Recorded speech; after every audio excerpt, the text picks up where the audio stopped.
So 25 years old, don't worry. Any mistake is an income, is a wonderful revenue for you. So I told myself and told my young people, before 20 years old, be a good student. When you do entrepreneur, just learn some experience. Before 30 years old, follow somebody. Go to a small company. Normally in a big company, it is good to learn processing. You are a part of a big machine. But when you go to a small company, you learn the passion, you learn the dreams. You learn how to do a lot of things at one time. So before 30 years old, it's not which company you go, it's which boss you follow. It's very important. A good boss teaches you differently. And from 30 to 40 years old, you have to think very clearly, you're working for yourself if you really want to be an entrepreneur. When you're 40 to 50 years old, you have to do all the things that you are good at. Don't try to jump into the new area. It's too late. You may be successful, but the rate of dying is too big.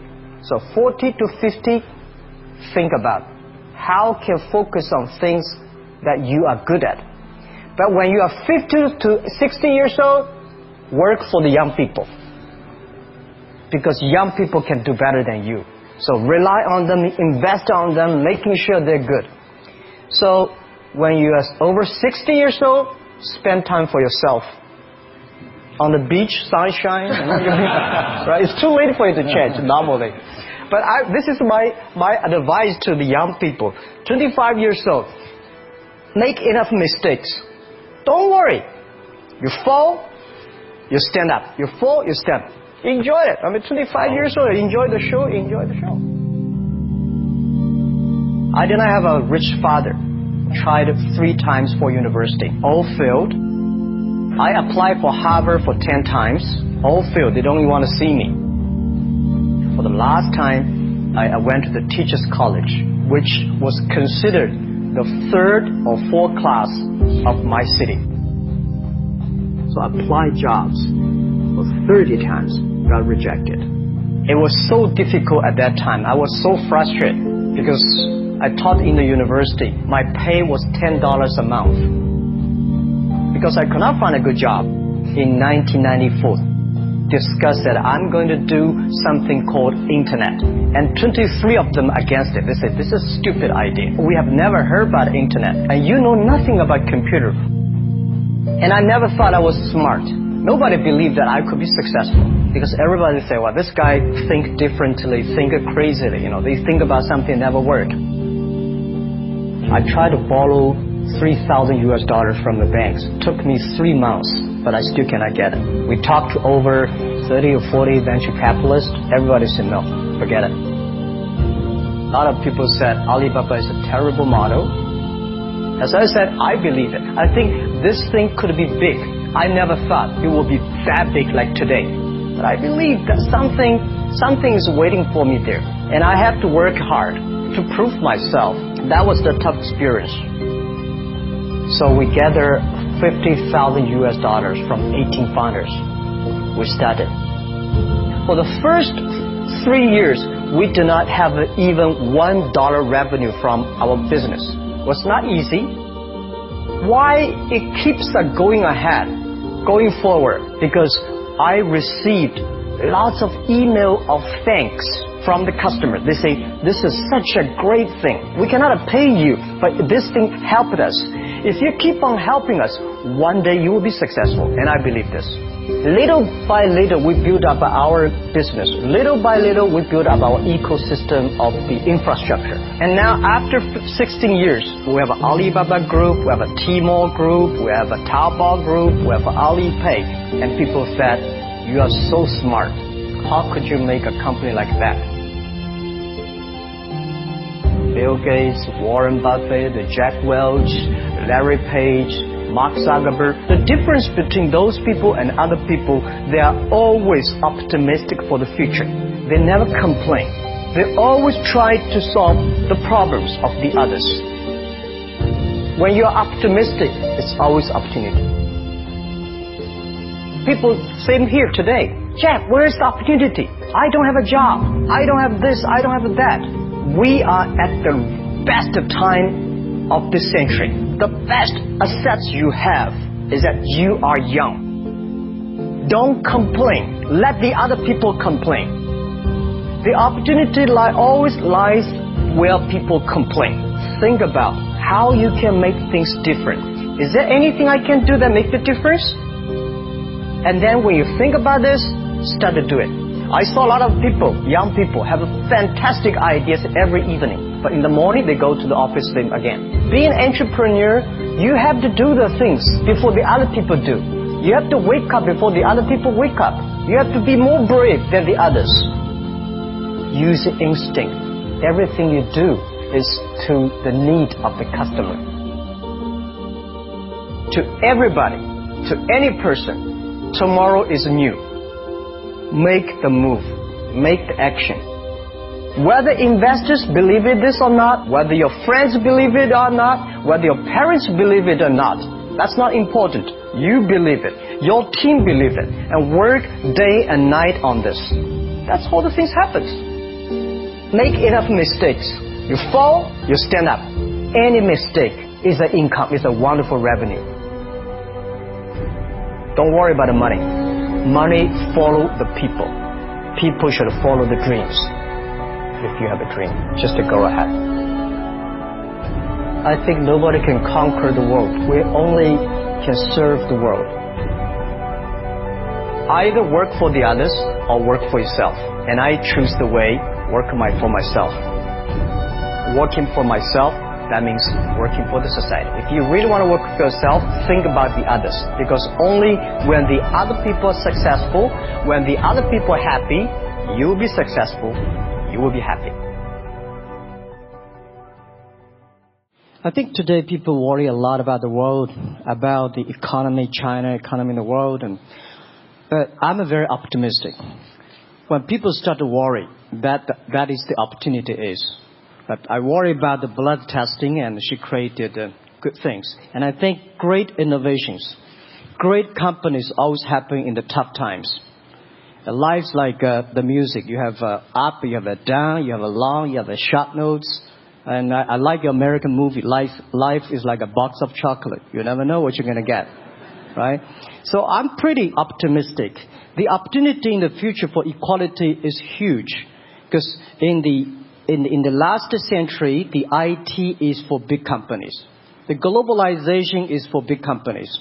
But now with the technology, we can serve those 80% of the companies that never been served. We can serve the 80% of the young people that have never been served. Technology for internet is so cheap, so easy to use. One of the reasons why we grow in China e-commerce so fast, much faster than the USA, because our infrastructure of commerce in China was too bad. When it is too bad, something happens and goes. Today we are working on the rural areas of China. I can never imagine that China, about 800 million people still live in the rural areas, are farmers.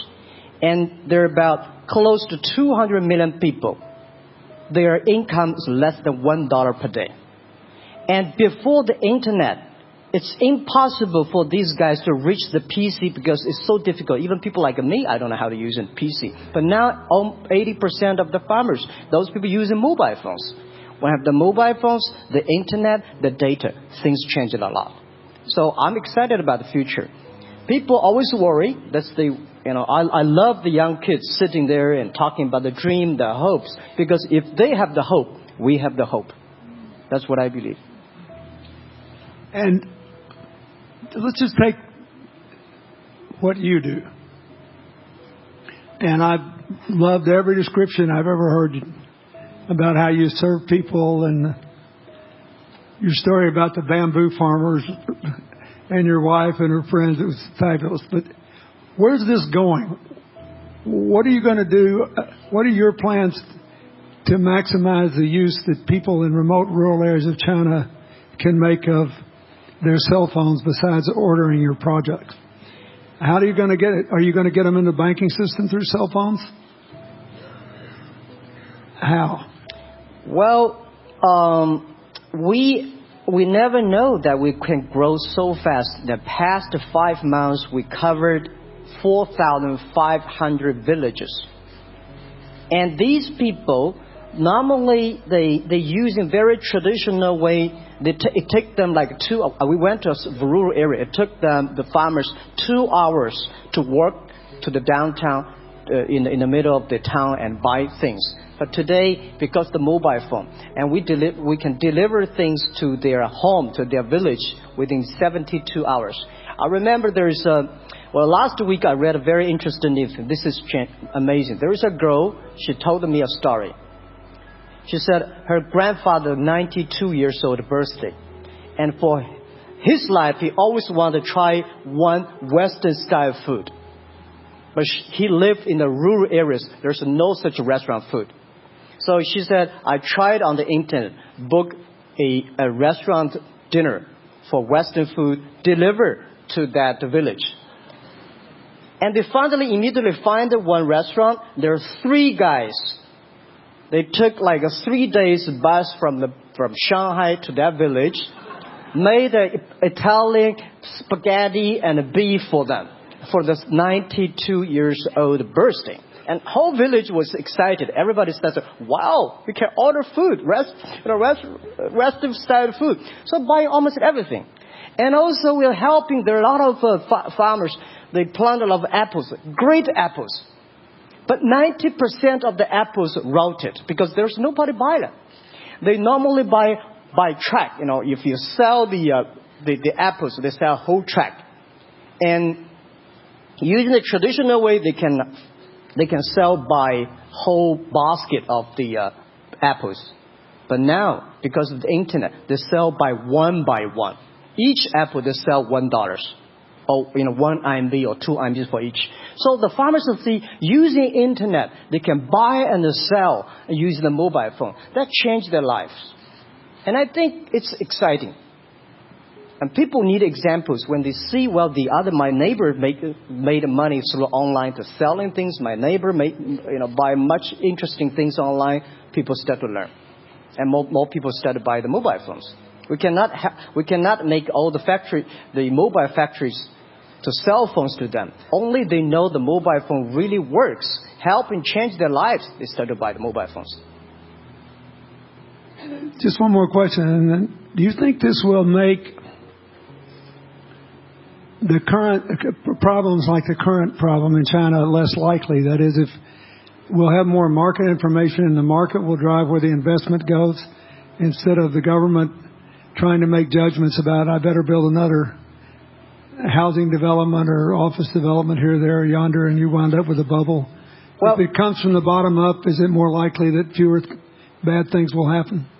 Yeah, I think the last week I was in Seattle discussing about the China economy. I think you American people worry too much about the China economy. Well, you see, every time when you start to worry about China goes better. Every time you think China is in problem, we'll get better. But when you have to say, you have a high expectation of China always a problem. Like parents have the expectation of the kids, are the same. But there's a big difference between American consumption because people say, the economy is bad, so China consumption will be good low. No, totally different. You Americans love to spend tomorrow's money. And the other people's money, maybe. Or maybe the children's money. We Chinese love to save money. We are probably the largest country, the safe deposit in the whole world. Because we've been poor for so many years. When we make money, we put in the banks. Because someday we know the disaster is coming, so we can spend the money. So when the economy is bad, we still have the money to spend. You guys probably don't. You worry. And the second thing is that China being focusing on developing for the past 30 years. China government so strong on investment, so strong on exporting. But they are too weak on the domestic consumptions. Domestic consumption is not driven by government, it's driven by entrepreneurship. Driven by the market, not the government. So in the past 20 years, government is so strong. Now they get weak. It's our opportunity. It's our show time. to see the market economy, entrepreneurship, how we can develop the real consumption. I think if the China developed the great consumption, we have a 300 million middle class. In next 15 to 20 years, we're going to have 500 million middle class. We need to import a lot. So when we start to import, that's a great. I worry a lot when we export. When we export, we got a terrible sky, we have a terrible water, we have a terrible environment. When we start to import, we got to be better. So that's all the great opportunity, guys. Be happy about that. I'm serious. I agree with that. I'm serious. Yeah.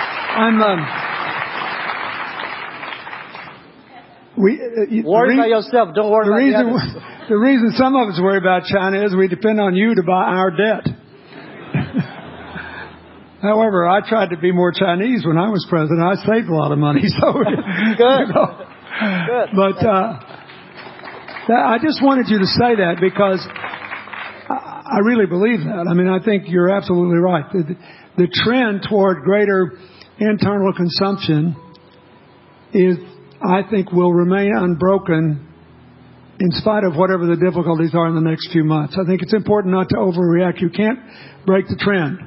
You've got to clean up the land from chemical contaminants. You've got to clean up the air. You're going to do it. Yep. And a lot of Chinese will make a lot of money out of that. There'll be a lot of great new companies, and there'll be opportunities to import from other places. Yeah.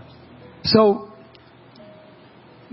can you discuss your theory of what you're doing and other things in terms of whether it advances equal opportunity and social solidarity? Tell them what you think is going to happen. And what other kinds of, when your opening remarks you just said, technology is going to be active in this way in other areas of the economy. What do you think the next big opportunities are? But first, tell them just in 2 sentences what you're doing, because Jack and I know, and we haven't been clear enough.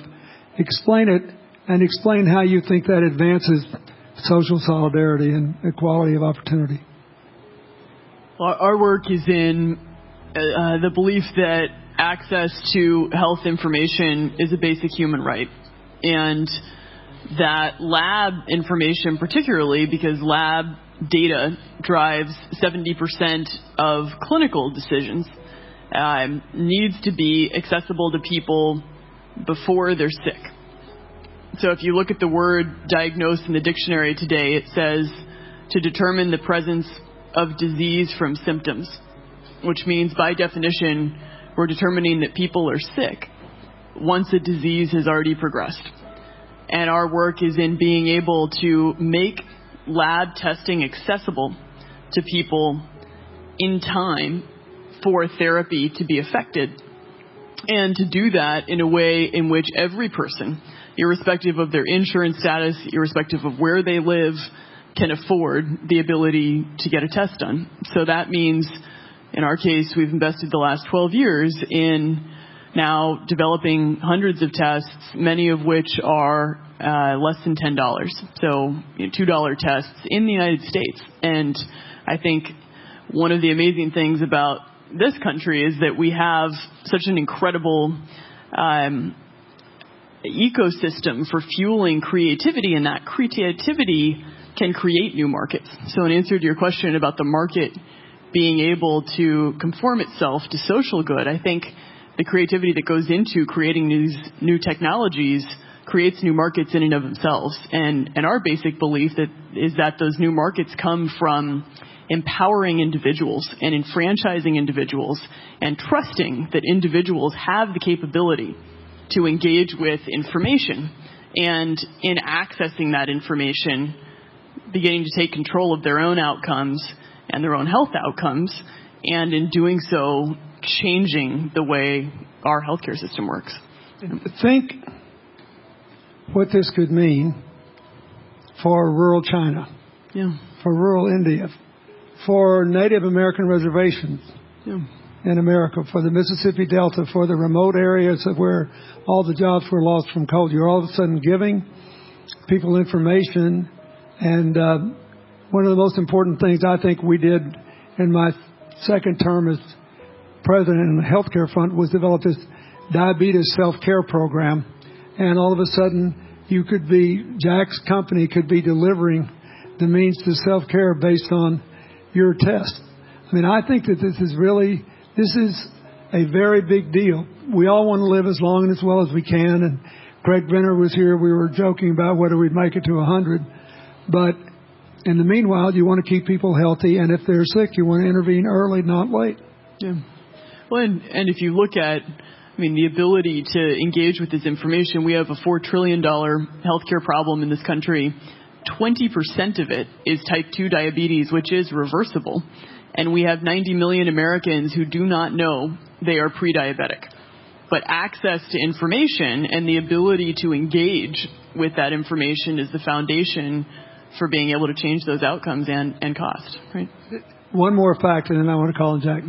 You founded this company 12 years ago, right? Yeah. Tell them how old you were. I was 19. Yeah. So, don't worry about the future. We're in good hands. So, I was thinking about 19, where I am. 19, I've not passed the examination for university yet. I failed 3 times, but I think it worked out. I'm not good at schooling. Well, yeah, that's why I give confidence to a lot of young people in China. If Jack Ma can be successful, 80% of the people can be successful. People like her, we're jealous. Well, equality, I would like to make a little bit of technology helping, because yesterday I was joining the UN Women Conference about gender equality. And I think the first technology revolution happened 200 years ago in the UK, released the human body, the arm, stronger. The second technology revolution in the USA for energy, you can last long. But this technology revolution released the brain. So this century is not a competition who's stronger, whose muscle is stronger. It's who is smarter, who is up, who can listen. It's the challenge of wisdom. So men and women are equal. On the internet, you can never see he's a woman or a man. And on the internet, women can serve much better than men on the internet. And a man talking about a business, talking about numbers, competition, they make business very cold. Women, they make business very cozy, lifestyle, and interesting. 50%, more than 50% of our shop owners, more than 5 million shop owners are women. And people love that. This is a great thing. I see that this century we see more and more women leaders, on the state leaders, presidents. In the future, we're going to General Secretary of the United Nations should be a woman leader. And this is the great century for equality. And I feel excited about that. Let me ask you, we're almost out of time, but one of the things that we haven't talked enough about here, and not just here, but generally, is whether the leapfrogging we saw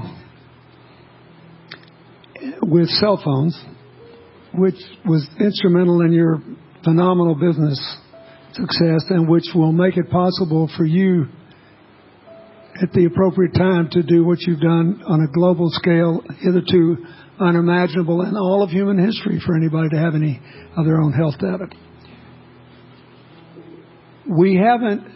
We've seen examples, but not the kind of dramatic penetration we need with energy and clean energy and enough in a short enough time to avoid the worst consequences of climate change. So do you believe that, your country has done more than anybody else to try to put up solar panels, and some of your companies went broke because you overdid it, right? But beforehand, and you got to work out the phase out of the coal, the phase into the sun and all that. Meanwhile, Africa, which is growing like crazy because of the cell phone in no small measure, and has 6 of the fastest growing countries in the world, still has vast swaths of its land totally dark at night.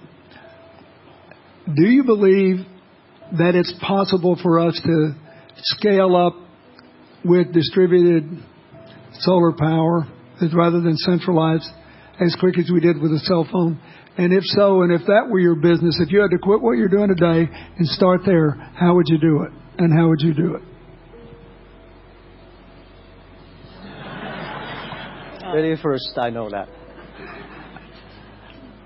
I'm such a huge believer in technology, and I think especially right now, we're at an incredible time in terms of new technology and the ability to apply technology in a scalable way towards solving some of these problems. So I would look at it in the context of some of the renewable solutions that we already have, and in the context of empowering, connecting individuals with access to those solutions, and in the context of creating markets around them. I think that there's real opportunity to actually create an ecosystem in which people can financially benefit from these solutions, and I think that's going to drive an adoption. I think in developing economies, there's a revenue stream associated with that, and the more we can turn even already some of the technologies that we have into markets, the more that we can fuel, I believe, local growth and individual engagement in beginning to adopt some of these solutions. Just related to that, Jack, you answer it, and then I'll ask you one final question. Yeah, I am a strong believer that technology can make world much better, because people say China economy is getting slower. I'm happy about the 7%, even 5%. Even 5% of the GDP of the number of China, of the second largest economy, is big enough. But you don't expect China to keep on growing 11%. Because like one human body, when you're 1.8 meters tall, you cannot keep on like a 10% growth every year. You have to grow the quality, your mind, the wisdom. So I think China needs new technology to solve these problems. And which today, the data, the clean technology, all these things that China is supposed to do, if we keep on the tradition, the old ways, we'll go nowhere. This is why I feel excited, because people ask me, what is your dream now? Because I never thought I would be today. I can sit here talking to president. I'm like a guy, on the street, and like failed 3 times for university, 5 times for high key schools. I applied for 10 times in Harvard school, all rejected. I never thought, because of the technology, because the internet give me this opportunity. So I'm thinking, when I retire, I don't want the Chinese people have a terrible water to drink, unsafe food, and the money we make all spent in the hospital. That's disaster. So how we can using the technology to enable young people, the great chance of this world, don't worry about it. We got 1.4 billion people who were born in 1980s. They are the people of the internet times. They are going to have new ways to solve the world problems. The things you are worried about today, they can solve it. And human beings have these kind of worries for centuries. And young people can always solve it. And today, when you have a right direction, clean energy, the climate change, all these issues, they will be solved, and these are the great opportunities ahead of us. Anything else?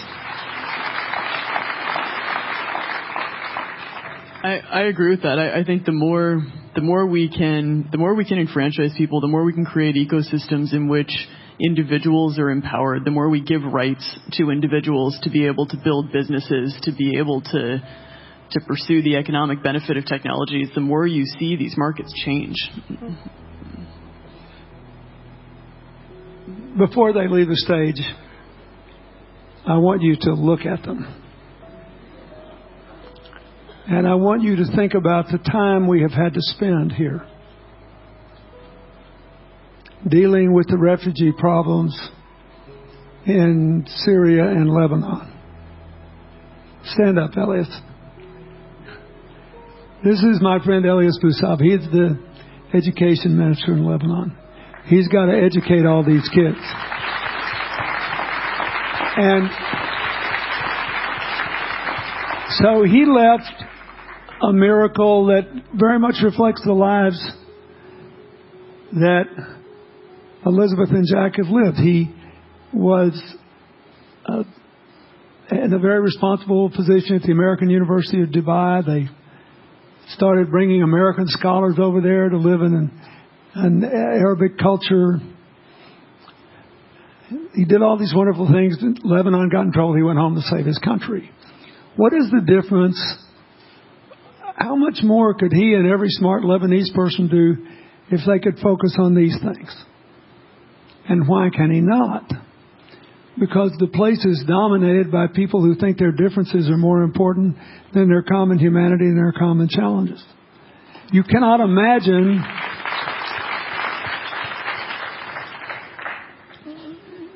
Jack Ma's proud of being Chinese. I like that. He never hid it. He's happy about it. I'm proud to be a global citizen. Yeah. And I imagine Elizabeth's proud to be a blonde-haired, blue-eyed American techno whiz from Northern California. Yes. But they not a word either one of them has said has defined the meaning of their lives or the direction of their work with negative reference to someone else. My friend Dikembe Mutombo, stand up. No, you don't have to stand up. It'll hurt you too much. You're an old man. My 7'2" tall friend was just inducted into the National Basketball Association Hall of Fame. And